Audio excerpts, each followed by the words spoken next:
Pessoal, eu sou Nicolas Vital e esse é o podcast Eu Como, sempre falando de alimentação com ciência e levando informação de qualidade para os nossos ouvintes, no Spotify, no Anchor e no Apple Podcasts, e também em vídeo no nosso canal do YouTube. Já segue a gente? Se ainda não segue, não se esqueça de se inscrever nos nossos canais. Muito bem, e hoje nós vamos falar sobre uma especiaria que é a mais consumida em todo o mundo e que também faz parte do dia a dia dos brasileiros, dando mais sabor à nossa comida, a pimenta do reino. Todo mundo tem em casa, mas pouca gente sabe de onde ela vem. Bom, já dando um spoiler, ela é originária da Índia, mas o Brasil já se tornou o terceiro maior produtor mundial, com boa parte dessa produção feita na Amazônia de forma sustentável. Mas para falar a fundo sobre esse tema, e com base em ciência, hoje nós vamos conversar com o engenheiro agrônomo Oriel Filgueiras Lemos, mestre e doutor em genética e melhoramento de plantas, que atua como pesquisador da Embrapa Amazônia Oriental. Doutor Oriel, muito obrigado por aceitar o nosso convite. É uma honra ter o senhor com a gente aqui hoje. A honra é toda minha, Nicolas. Um grande prazer mesmo a gente conversar a respeito da pimenta do reino.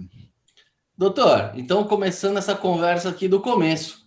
Todo mundo tem essa pimenta do reino, eu acabei de dar o spoiler aqui falando que ela veio da Índia, mas como é que essa pimenta veio parar aqui no Brasil? Qual foi o caminho? Foram os portugueses que trouxeram? Como é que se deu isso? Pois é, a pimenta do reino, na realidade, ela vem desde do século XVII, XVIII, mas ela veio e era cultivado na região do Nordeste, mas em fundo de quintal. Ela só realmente teve aquele impulso como uma planta cultivada, para a produção mesmo de pimenta do reino, para consumo e para exportação, para consumo interno e para exportação, após 1933, quando os japoneses chegaram ao Brasil, destinado particularmente ao estado do Pará, sendo sediado no município de Tomé-Açu, e que, ao virem para o Brasil, o que aconteceu? Eles pararam no porto de Singapura e coletaram algumas pedaços de plantas, que a gente chama de estacas vegetativas, e trouxeram para o Brasil. Dessas cerca de 2 a 3 plantas, eles conseguiram plantar, e ela começou a crescer e desenvolver. E a especiaria sempre foi um grande objetivo de todas as rotas marítimas, para descobrir o mundo, né? Porque até hoje é a especiaria mais apreciável que nós temos. Não é isso? E ela é usada, como se sabe, aonde? Principalmente na alimentação. Pimenta do reino é um alimento. É aquela que dá sabor, pungência e tem um aroma gostoso, né? E doutor, o senhor contou essa história aí dos japoneses que coletaram as estacas lá em Singapura. Ao mesmo tempo, a gente já tinha aqui uma pimenta do reino antes. As pimentas Tinha. do reino, elas são todas iguais ou existem variedades diferentes? Não, a pimenta do reino ela tem variedade diferente. Tem aquelas que, como eu falei para vocês, que tem um aroma mais forte, que é um teor que chama assim de teor de piperina, tem a pungência, que é aquela ardência aí um pouco mais, né? E assim há uma diferença do tamanho dos grãos, né, dos grãos quando você chega, né, para comer aqueles grãos menores ou maiores, né, de modo que há diferença. Pimenteiras, plantas de pimenteira do reino, que elas mais precocemente elas produzem, outras têm maturação do fruto mediana e outras mais tardias. Então, há diferença, por exemplo, dos voláteis que elas produzem, então essas diferenças existem quanto à quantidade e à qualidade desses compostos produzidos pela pimenta do reino, né? E doutor, quando a gente fala em pimenta, a gente pensa naquela pimentinha vermelha compridinha, né? E Pois aí a é, gente chega na pimenta do reino, que é aquela bolinha preta seca. O isso. que é a pimenta do reino? Ela é um fruto? Ela é a semente? Como é que é a pimenta do reino? Na realidade, a pimenta do reino, como eu disse, ela dá umas espigas, que é um fruto. né? Um fruto vermelhinho, nós consideramos um fruto, mas quando ela é seca, nós comemos pimenta do reino, você já deve ter experimentado comer aquela pimenta como se fosse picle, que chama pimenta verde. Aquela pimenta verde, ao colocar na salada, num sanduíche, aquilo dá um sabor especial àquilo que você está comendo. E aquilo te abre mais apetite para você conseguir assim comer um pouco mais, é mais saboroso, né? Mas a pimenta do reino ela é considerada aquele fruto, mas que ao ser seco para ser consumido, quando esse fruto é colhido e colocado para secar, ela forma aquele grãozinho preto que nós chamamos de pimenta preta. Mas tem essa pimenta verde que eu lhe falei, que é quando você colhe ela madura verde, aí você não coloca em sal, você coloca na salmoura, como um picle, né? É pimenta verde. E também a pimenta branca. Como é que é produzida a pimenta branca? É que ao colher a pimenta bem madura, entre amarela e vermelha, o fruto, você coloca para despolpar. Ao despolpar isso, faz a maceração, fica só o grãozinho lá de dentro, aquilo todo branquinho. E aí você coloca para secar. E esse é o tipo de pimenta muito usado quando você vai no restaurante, às vezes vem aquela pimenta assim, tem aquela pimenta branca. Então é o tipo de preparo da pimenta. A pimenta é uma única só, é o fruto que de verde torna-se amarelado ou avermelhado, mas que dependendo do processo como você quer, você produz pimenta verde, pimenta branca e pimenta. A pimenta preta você não despolpa, coloca diretamente para secar a pleno sol, que é a pleno sol a que dá mais qualidade ao produto, né? E aquela que você despolpa na água, deixa para macerar com os cuidados devidos, higiene, e depois coloca para secar também, aí que gera a pimenta branca. Então é assim que funciona, né, os diferentes tipos de pimenta e na forma de maturação, na forma de colheita e na forma da manipulação desses frutos. E doutor, e como é que é feito o plantio da pimenta do reino? Ela é distribuída assim no meio de outras lavouras ou ela é uma lavoura organizada mesmo em linhas? Como é que funciona essa parte produtiva? Pois é. A pimenteira do reino, o plantio dela, normalmente, quando você faz o plantio, você faz ela, digamos, de uma forma homogênea, em linha, no espaçamento 2,5 por 2,5, 2 por 2, 3 por 3, depende muito de como você quer conduzir a sua pimenteira, certo? Eu quero produzir como monocultivo. Você pode fazer isso. Mas também você pode, digamos, entrar com essa cultura e depois ir adicionando as novas culturas, tipo cacau, açaí, uma espécie florestal. A gente sempre diz que a pimenteira do reino é aquela cultura inicial dentro de um processo, principalmente se você quer pensar em sistemas agroflorestais. E como é que nós conseguimos fazer esse plantio? Se você pode, ela é uma planta que é propagada principalmente via estaca. O que é uma estaca? É um pedaço do caule da planta, aquele caule principal, em que você corta com 1, 2 ou 3 nós com uma folha e coloca na areia para enraizar, e ao enraizar você transfere para o saco para produzir uma muda. Quando essa muda está com 3 a 6 meses, você leva para canto, faz uma cova de 40 por 40. Claro que, inicialmente, é fundamental, quando nós pensamos em cultivar a pimenteira do reino visando produção, que você adote as boas práticas que a Embrapa tem desenvolvido ao longo do tempo. E é isso que tem feito a diferença em termos de produtividade, longevidade das plantas e qualidade do produto obtido. Ou seja, é você adotar essas boas práticas. A Embrapa, ao longo do tempo, historicamente, vem trabalhando com pesquisa e gerando essas tecnologias. Mas o pé da pimenta do reino, ela é uma planta perene ou você tem que, depois que você cultiva, tem que plantar de novo? Pois é, a pimenta do reino a gente poderia até dizer que ela seria uma planta perene, porque no início do sistema de produção no Brasil, quando era uma planta que foi introduzida, porque a pimenteira do reino é uma planta exótica, ao ser exótica, ao ser cultivada na nossa região, e ela se adaptou muito bem às nossas condições aqui no estado do Pará. Por quê? Porque nós temos clima quente, úmido e uma precipitação acima de 2.000 milímetros por ano. Então, essa distribuição de chuva na região essa cultura se adaptou muito bem. Né? Então, como é que ela fez? Só que ela é uma planta trepadeira. Mas se você conduzir ela adequadamente, ela pode sobreviver por 15 a 20 anos, como acontecia. Mas hoje, quando você começa a fazer monocultivo, o que acontece? Quando acontece uma doença, ela dizima toda a área, porque é uma área homogênea. Não é? Então, a gente tem sempre buscado ter cultivares, vários materiais genéticos diferentes para que a gente consiga ultrapassar essas barreiras, principalmente as barreiras relacionadas com doença.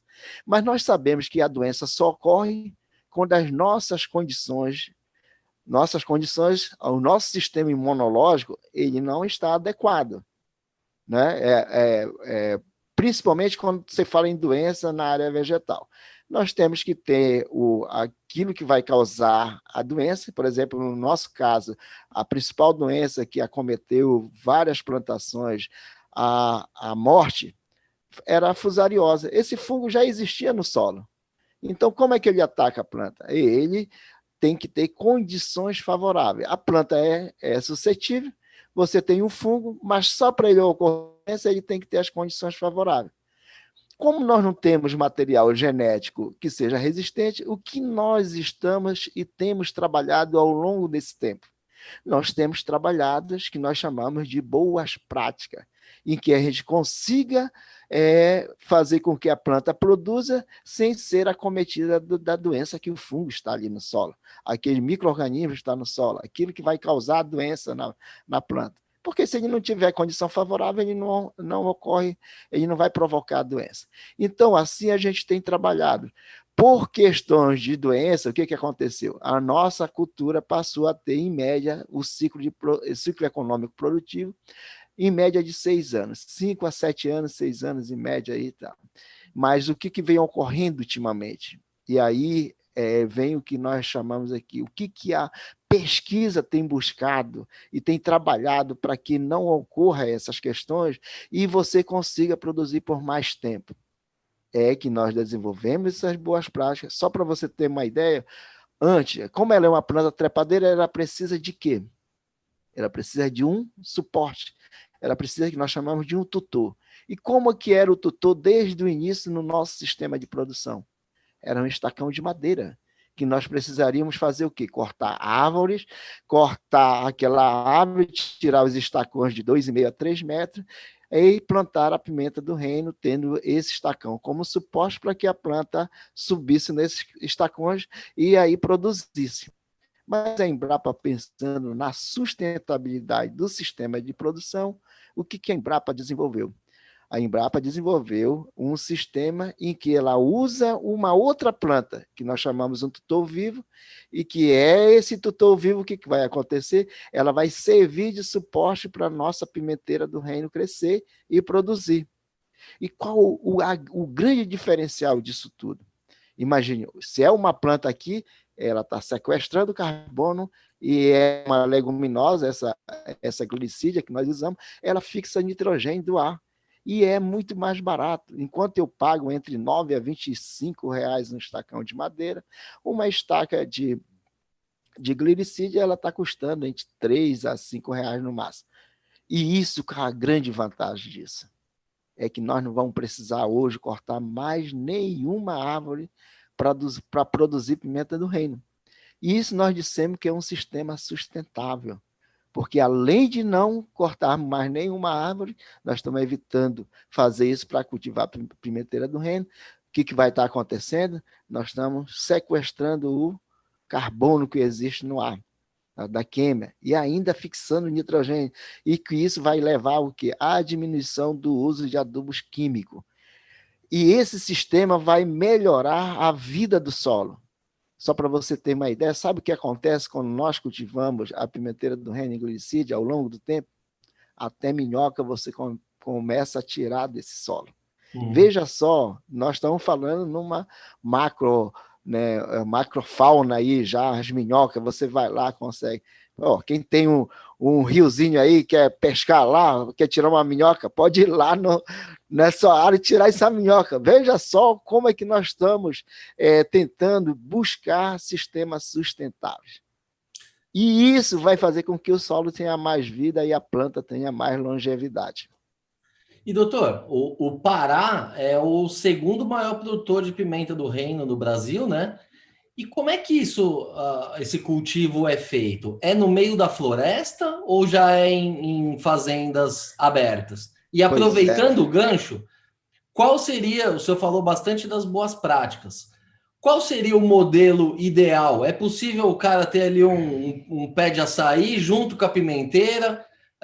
Então eu queria entender isso, assim, como é que a gente consegue conciliar, né, a conservação da floresta? O senhor já falou das estacas e tal, mas conciliando a questão da floresta com uma possível aumento da produtividade, né, da produção da pimenta. Pois é, então vamos lá. Primeiro, como é que nós podemos aproveitar essas questões em termos da floresta, né? As áreas cultivadas com pimenta do reino, olha, o estado do Pará, olha só uma coisa bem interessante que eu vou dizer para vocês. O estado do Pará só tem um pouco mais de 15 mil hectares, 15.700, cerca de 15.700 hectares de pimenteira do reino plantada. O Espírito Santo tem 15.200 e pouco, assim, pegando os dados do IBGE de 2019 por aí.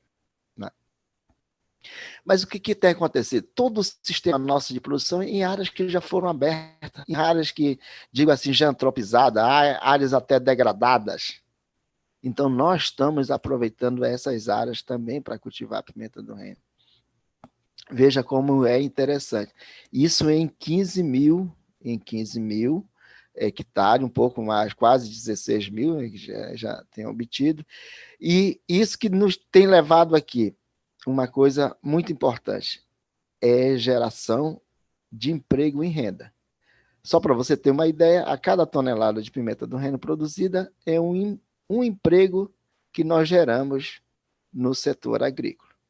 Se nós produzimos 35 mil toneladas, só o estado do Pará, se o estado do Pará produz 35 mil, são 35 mil empregos diretos. Olha que coisa boa.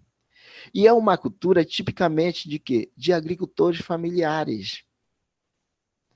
É aquele que cultiva, nos municípios tradicionalmente cultivados com pimenta do reino, se o preço está baixo, se o preço está elevado, ele sempre vai ter a pimenta do reino dele lá. Ele sempre vai produzir a pimenta do reino. Por uma coisa muito simples. Se ele produzir meio quilo de pimenta do reino, ele vende. Se ele produzir 100 toneladas de pimenta do reino, ele vende. Isso é algo importantíssimo, porque a gente até brinca assim, se o filho dele adoecer, ele quiser comprar um remédio, ele pode até guardar a pimenta de um ano para o outro.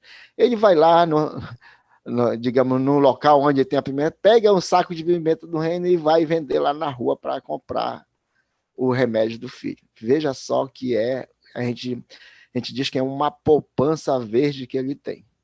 Né? Ou seja, ele cuida durante o ano inteiro e na hora que ele quiser vender o produto dele, ele vende, ele produzindo. Mas como você falou assim, mas como é que nós podemos cada vez mais estar conciliando a pimenta do reino com outras espécies da nossa biodiversidade amazônica e manter isso de uma forma equilibrada, de uma forma sustentável? Ao usar a pimenta do reino, você pode depois estar plantando, consorciado com a pimenta do reino, eu diria assim, sucessivamente ali, a pimenta do reino ainda crescendo ali, você pode estar plantando. Um sistema muito lucrativo é você plantar açaí junto com cacau e uma espécie florestal. né? Aí você vai ter que a gente tem um sistema agroflorestal. Aproveitando, digamos, já o resíduo de adubações que você usa na pimenta do reino, e aí você tem um sistema equilibrado. E um sistema que tem viabilidade econômica, né? E isso é bem interessante, porque, ou seja, depois que a pimenta do reino sair definitivamente, você já você já tem um sistema começando a produzir também ali, ou já produzindo de açaí com cacau, açaí com cupuaçu, e assim sucessivamente, outras combinações que você pode usar. Nós estamos com isso o quê? Utilizando as áreas que já foram abertas. Nós não precisamos estar derrubando mata virgem para fazer isso, as áreas que já foram abertas, área de pastagem degradada, se for o caso. Podemos usar isso. E isso está gerando o quê? Está gerando renda e está gerando emprego no campo e está tornando um sistema mais sustentável e equilibrado. Porque quando nós falamos em sistemas agroflorestais, você já vê que nós já estamos introduzindo espécies florestais dentro do sistema.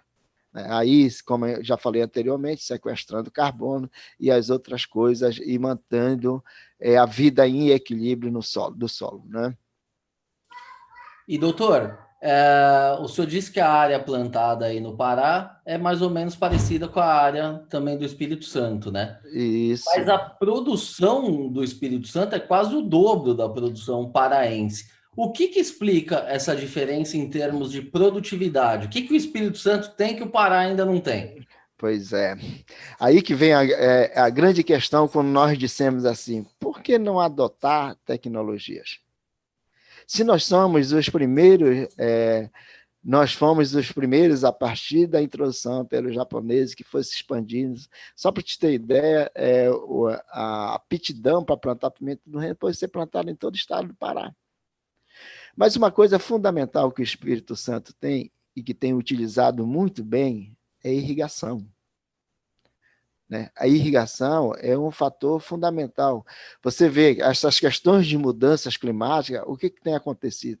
Nós temos hoje, no estado do Pará, um período que pouco chove, até mais de 3 meses, às vezes, sem chover em determinadas áreas aqui. Se tem mais de 3 meses sem chover, você precisa ter água. Senão aquela planta fica estressada e certamente a produtividade é menor. Eu estou dizendo só de uns aspectos que o Espírito Santo tem. Mais de 90% da lavoura do Espírito Santo ela é irrigada. E no estado do Pará, que nós temos a abundância de água, nós não utilizamos esse sistema de irrigação. O que o estado do Pará precisa fazer isso. Mas, além disso, é que a gente diz, é ter esses cuidados necessários. Às vezes, por nós sermos já tradicionalmente cultivadores de pimenta do reino, o que às vezes o nosso produtor diz assim, não, eu planto desse jeito, meu avô plantava, meu tataravô plantava, eu continuo produzindo. Realmente ele produz, mas ele produz em menor quantidade. É essa hoje a grande questão nossa que nós precisamos cada vez mais trabalhar fortemente. As estratégias que a gente tem que ter para que ele possa se empoderar dessas tecnologias. Porque nós ainda observamos no campo nossos produtores utilizando as tecnologias da década de 70. Só para você ter uma ideia, ele ainda continua capinando com enxada, deixando igual um terreiro. Isso a Embrapa há muito já não mais recomenda esse tipo de prática. Porque o que acontece com essa prática quando você capina com enxada? Você pode cortar as raízes da pimenta do reino. Se você corta, é igual quando você tem um golpe em você. Se você não cuidar rapidamente, o que vai acontecer? Vai infeccionar, não é isso? A mesma coisa com a pimenta. Se a gente corta as raízes, o fungo já está lá, o que vai acontecer? Ele vai penetrar nas raízes. Então, só para você ter uma ideia dessas práticas que a gente está falando. E durante o manejo, conduzir as plantas, adubar no momento certo, né? Colher, de novo, outra questão que a gente tem sempre falado para os nossos produtores. Ele faz tudo certinho. Na hora de colher, Você sabe, não sei se você tem conhecimento, mas toda a colheita da pimenta do reino é manual. Vai lá, o trabalhador lá, o colhedor, pega manualmente, vai colhendo as espigas, colocando no saco, depois debulhar, colocar para secar e assim armazenar. Mas o que acontece? Quando a pimenta do reino está com preço relativamente baixo, ele não espera as espigas amadurecer totalmente. Se a espiga não amadurecer, os grãos, os frutos não amadurecerem totalmente, o que vai acontecer com isso?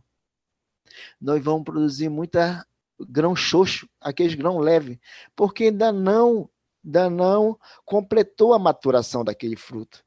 Se não completou a maturação de fruto, ele vai pesar menos.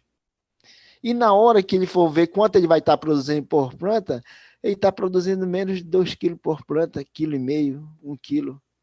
Olha só uma questão de você ver o estágio de maturação do fruto e colher na hora certa. Mas para isso, nós precisamos unir esforços, que eu digo sempre. É a pesquisa, é a extensão rural com os órgãos de assistência técnica, é o ensino ali, fazendo com que os nossos agrônomos, os nossos técnicos, todos os profissionais da área de agrária com conhecimento disso saiam de lá e tenha esse empoderamento de todas essas tecnologias que vão fazer a diferença no campo, né? Assim a gente vai conseguir, a gente até brinca com nossos parceiros assim, falei, gente, eu antes de eu me aposentar, até brinco que eu quero ver o estado Pará, todo mundo produzindo no mínimo 3 quilos de pimenta do reino por pé. Se a gente produzir 3 quilos de pimenta do reino por pé, no mínimo, eu estou dizendo aqui, nós vamos produzir pelo menos 4.800 quilos por hectare, considerando 1.600 plantas por hectare. E isso é possível. E é possível a partir do que nós já temos de tecnologia. Mas o nosso produtor precisa adotar isso. Muda a estadia de qualidade, a cultivares mais adequada para ele, não deixar diante de preparar a sua área, fazer análise do solo para saber qual o adubo qual a comida que você vai dar para as plantas. Você sabe que qualidade de comida faz a pessoa ou ficar mais forte ou mais gorda, né? Com as plantas também é a mesma coisa. Né? Então, todas essas informações, esses conhecimentos, essas tecnologias geradas, nós temos condições, nessa parceria com a iniciativa privada, com todo mundo, a gente tem condições de estar fazendo com que o nosso produtor utilize isso. E eu não tenho dúvida nenhuma, se ele utilizar tudo isso, nós vamos duplicar a nossa produtividade. E aí nós vamos de novo, voltar a ser o maior produtor brasileiro. Porque até 2017 o Pará era o maior produtor. E por que perdeu isso? Olha só o que o governo do Espírito Santo fez. O Espírito Santo tinha 2.300 hectares plantados há 10 anos atrás. Com tecnologia, com apoio do governo e com crédito para os produtores, tecnologia sendo gerada, o que o Espírito Santo fez? Em menos de 10 anos, ele chegou a ter hoje uma área cultivada acima de 15 mil hectares. Olha só o que aconteceu. E isso não é lucrativo. A gente faz uma inferência de novo quando nós pensamos no mercado internacional, que é para onde a nossa pimenta do reino vai. A qualidade do nosso produto é muito boa em comparação com os outros. Nós não temos resíduos, raramente nós temos resíduos de agroquímicos, defensivos agrícolas no nosso produto. Então, todas essas orientações, tudo isso, a gente vai conquistar mercado, o nosso produtor vai produzir mais, vai gerar mais emprego, ele vai ter mais rentabilidade e está vindo mais divisas para o Brasil. Então, nós precisamos unir esforços, não é isso? Doutor, o senhor já começou a falar um pouquinho da minha próxima pergunta aqui, que é a questão do mercado, né? A gente produz bastante pimenta do reino, a gente está entre os maiores produtores mundiais, mas o que a gente faz com essa pimenta? Qual é o percentual disso que é exportado? Quanto fica aqui internamente? E o brasileiro também consome muita pimenta do reino ou não muito? Pois é, olha, até isso a gente não trabalha o nosso produto internamente. Você sabe que a pimenta do reino é um produto, se participar da dieta alimentar, é um produto, por exemplo, que tem vários benefícios para a saúde. E pelo menos é o que se tem na literatura, né, dizendo que a pimenta do reino ela ajuda a diminuir a pressão arterial, ela faz com que você assimile melhor os nutrientes dos alimentos que você ingere. Então, tem vários benefícios. Tanto é que, além de utilizar como produto na alimentação, a pimenta do reino está sendo utilizada em produtos farmacêuticos, em produtos cosméticos, né? Há até inferência de que pimenta do reino pode até ajudar no tratamento de tumores, né, cancerígeno, tal, essas coisas todas. Mas isso são pesquisas que precisam ter continuidade para ter realmente. Isso são algumas referências que fazem a respeito da pimenta do reino. Né? A Índia, ela consome tudo quase que ela produz, a Índia consome de pimenta do reino. E sempre foi um dos produtos mais utilizados. Mas vendo aqui no Brasil, como nós não. Você já viu algum marketing no Brasil relacionado a gente consumir pimenta do reino? A pessoa faz marketing para consumir carne, né, ovos, frango, para consumir salsicha, essas coisas. Mas para pimenta do reino ninguém faz. Né? Ninguém faz isso. Então, é algo que nós poderíamos até estar trabalhando internamente, porque o que é consumido dentro do Brasil? Cerca de 7 mil a 10 mil toneladas, às vezes 5, 7, 10 mil toneladas de pimenta do reino. O restante, todo o que nós produzimos, para considerar 101 mil toneladas de pimenta do reino, ou seja, 90%, mais de 90% de toda a nossa pimenta do reino, ela é enviada para o mercado internacional.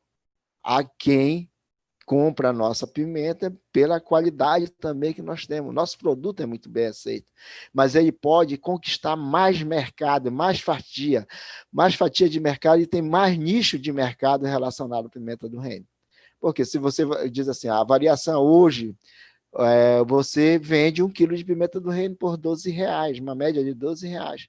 R$12 por quilo, ele já tem viabilidade econômica e já proporciona uma rentabilidade melhor para quem produz. Mas nós chegamos aí, quanto é o quilo? Foi 2017 isso, cerca de 30, R$35 o quilo. Isso faz uma diferença muito grande.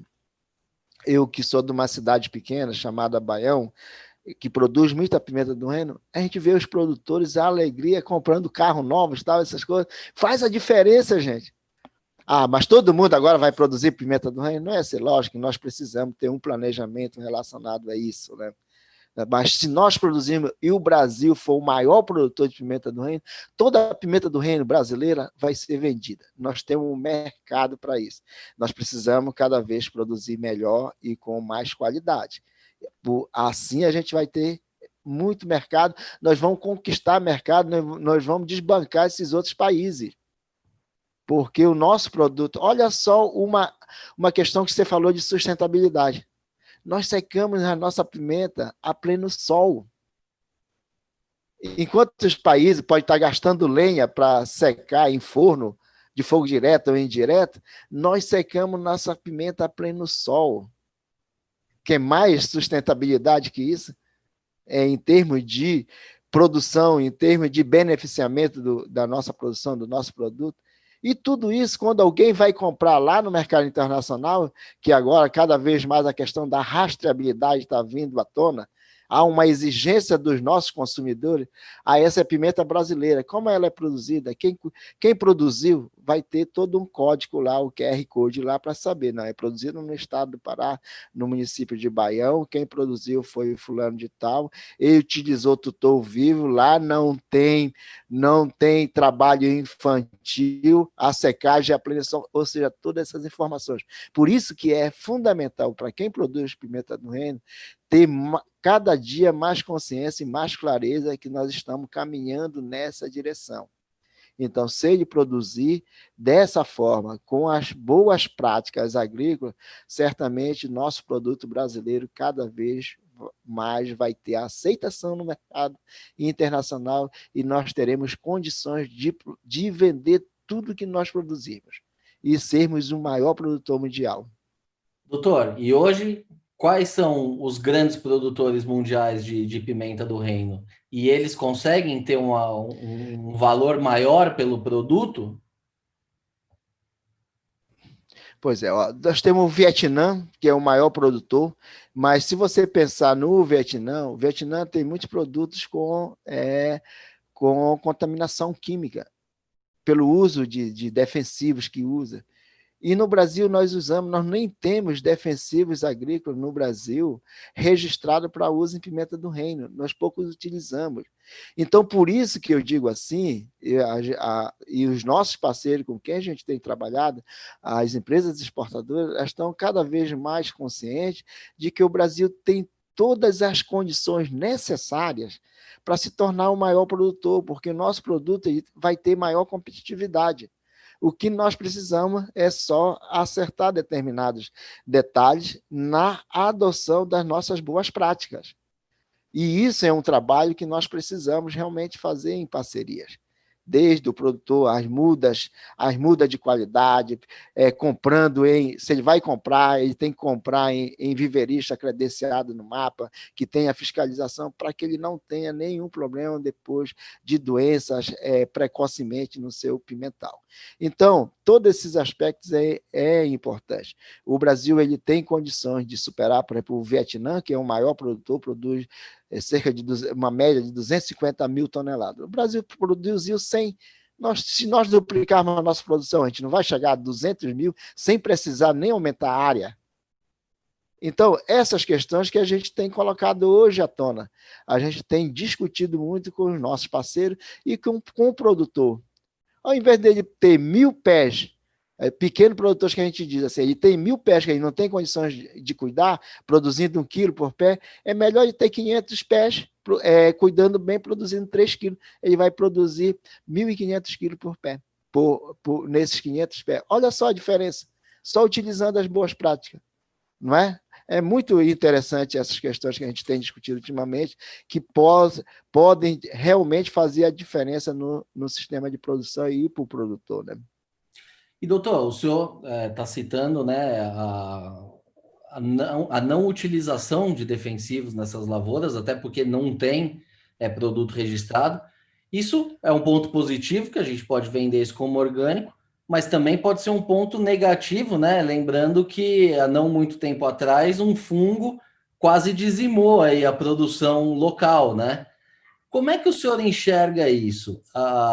É necessário que tenha essas ferramentas, mas que não se precise utilizar? Ou o caminho é não ter mesmo e focar nesse manejo que seja biológico? Enfim, como é que o senhor encara esse ponto? Pois é. A maioria de quem cultiva aqui, principalmente daquelas pessoas mais exigentes, diz assim, pô, nós não podemos utilizar, eu digo assim, defensivos agrícolas. Por quê? Quando é que você usa o defensivo agrícola? Quando uma determinada doença está causando danos econômicos. Não é verdade? Você tem que usar isso, só que você precisa usar da forma adequada, na quantidade, no momento certo, que às vezes há um exagero nisso. Você tem que ter todas as recomendações. A dizer assim, você é a favor ou você é contra? Não, nós precisamos usar o que nós temos em mãos e que seja benéfico para o nosso sistema de produção, sem causar nenhum dano à saúde. Mas qual o caminho que nós temos buscado para isso? É que a gente use o mínimo ou não use os defensivos agrícolas que possam causar algum dano à saúde, ao trabalhador na hora de usar. O que a gente tem buscado? Nós temos buscado as alternativas. Por exemplo, usando controle, buscando gerar tecnologia com controle biológico. Né? Por exemplo, se você mantém o fungo em equilíbrio, um outro micro-organismo ali fazendo com que ele não afete a planta, essa é a forma mais adequada. Né? Essa é uma forma mais adequada. Né? Então, a gente tem buscado essas alternativas justamente para não usar esses defensivos agrícolas. Mas, se necessário for, na quantidade certa, da forma correta e que não cause nenhum dano, a gente vai dizer, é possível se usar? É, mas a nossa preocupação tem sido o quê? A gente gerar outras tecnologias que não tenham que usar essa alternativa do uso desses defensivos agrícolas. Principalmente considerando aqueles defensivos que possam deixar resíduos na pimenta do reino. Porque tem vários compostos de defensivos agrícolas que hoje são proibidos, você não pode usar. Né? Mas que, se você for olhar, são comercializados no Brasil. Alguns produtos ainda são comercializados no Brasil e, às vezes, o produtor vem alguém dizer, principalmente quando a pimenta está com o preço lá em cima, olha, esse produto você tem que usar como um defensivo, tá? Porque aí não vai causar doença, nenhuma planta vai morrer. Não é assim. Você precisa ter orientação adequada. Mas a nossa preocupação como instituição de pesquisa é desenvolver tecnologia que você não precise usar os defensivos agrícolas e ter um sistema de produção que tenha elevada produtividade, as plantas tenham maior longevidade e a gente tenha maior qualidade dos nossos produtos. O grande problema, só complementando, é o caso você precisar usar e não ter o produto registrado, né? Porque hoje, se você for ter que usar, você já vai estar na ilegalidade. E é isso mesmo, porque nós não temos produto, porque não há, como a pimenta do reino, para você ver como é que, na realidade, o Brasil tem olhado para a pimenta do reino. Ela, mesmo sendo uma commodity, mas ela é considerada uma cultura menor. Então, não há um interesse muito grande, das empresas que produzem defensivo agrícola de trabalhar aqueles que possam ser recomendados para a pimenta do reino. Isso é ruim? É ruim num determinado momento se você precisar usar dessa ferramenta para cuidar da sua lavoura. Mas, por outro lado, nos abre a oportunidade de trabalhar outros produtos alternativos, como o controle biológico, o manejo da cultura para que não ocorra essa doença. Então, o que nós precisamos caracterizar bem é como a doença acontece. Por exemplo, o vírus hoje é um grande problema na lavoura da pimenta do reino. Tem como controlar o vírus? Não. Se uma vez o vírus instalado na planta, não tem como controlar. Mas o que nós podemos fazer? É com que o vírus nunca ataque a pimenta do reino. E aí, o que nós estamos fazendo? Nós estamos desenvolvendo cultivares que seja livre desse vírus. Né? E tendo um sistema de produção de muda com qualidade junto com os nossos parceiros que a gente tem aqui, Viverista, nosso parceiro, para que ele produza uma muda que vá livre de doença, livre de vírus, livre de fusário, de murcha amarela, de nematóide. Aí o produtor tem certeza que ao plantar aquela muda, ele vai ter um desenvolvimento bom e vai produzir com certeza a partir dessa muda de qualidade. Né? É isso aí. Doutor, essa conversa tá boa aqui, tá muito saborosa, com muita pimenta do reino aqui, mas infelizmente o nosso tempo já está chegando ao fim. Então, queria agradecer mais uma vez a tua presença aí, as explicações. Foi uma verdadeira aula aqui para mim e certamente para os nossos ouvintes. Então, fica aqui o nosso agradecimento. Obrigado pela oportunidade, Nicolas, porque é o seguinte, eu acho que é só assim, com essas oportunidades, né, a partir de um fórum desse, de um veículo desse, que chegue às pessoas que têm interesse, até de ouvir, para que ela pense melhor como é que eu posso melhorar a minha lavoura, como é que eu posso produzir mais. E para aqueles que não são produtores, que o consumo de pimenta do reino, se a gente consumir mais, nós estamos criando mais oportunidade para a gente gerar mais emprego na nossa região, no nosso país, né, a partir do consumo que a gente vai ter dessa pimenta do reino. Né? Nosso consumo é muito pequeno para a ação que nós temos. Né? Você não vê, às vezes a pessoa tem aquela ideia de que a pimenta do reino faz mal, vai causar gastrite e tal, essas coisas todas, né? Algumas pessoas pensam assim, muito pelo contrário, Claro que você não vai comer por si só a pimenta do reino e qualquer outra pimenta sem um alimento junto, sem estar com um alimento, não é isso? Porque senão, coisas únicas e exagerado, nada exagerado, eu até digo assim, não deixa de causar algum dano, às vezes, à saúde, né? Então, a nossa palavra final é de que os nossos produtores, eles cada vez mais busquem informações, busquem tecnologia para que ele produza melhor e com mais qualidade, e aos nossos consumidores que a pimenta do reino é um produto que tem muitos benefícios à saúde, então você pode consumir de uma forma tranquila, que é um produto que pode tornar o seu alimento mais saboroso. Quando você fala em pimenta do reino, aquela pungência, aquele aroma, aquele sabor, nossa, isso faz com que você coma mais agradável, mais satisfeito, fique mais satisfeito, né? E obrigado mesmo pela oportunidade. É só assim a gente constrói, a gente vai construindo, né? Construção de conhecimento, vai dando oportunidades para as pessoas se empoderarem do que nós estamos gerando como empresa de instituição de pesquisa, a Embrapa, que tem se preocupado em cada vez proporcionar essas tecnologias mais sustentáveis, porque quando se fala em sustentabilidade hoje, é o que hoje o mundo está precisando, né? Seja uma cultura que gere realmente renda e emprego, não cause nenhum problema no meio ambiente, nós temos tecnologia para isso, e a gente tenha um produto de maior qualidade para o consumidor aí, né? Com esse propósito, com esse foco que a gente tem trabalhado. Te agradeço muito pela oportunidade da gente estar colocando essas questões junto aos nossos produtores, junto aos nossos consumidores e ao público em geral que estão terão a oportunidade de ouvir essa nossa conversa. Obrigado, Nicolas, pela oportunidade.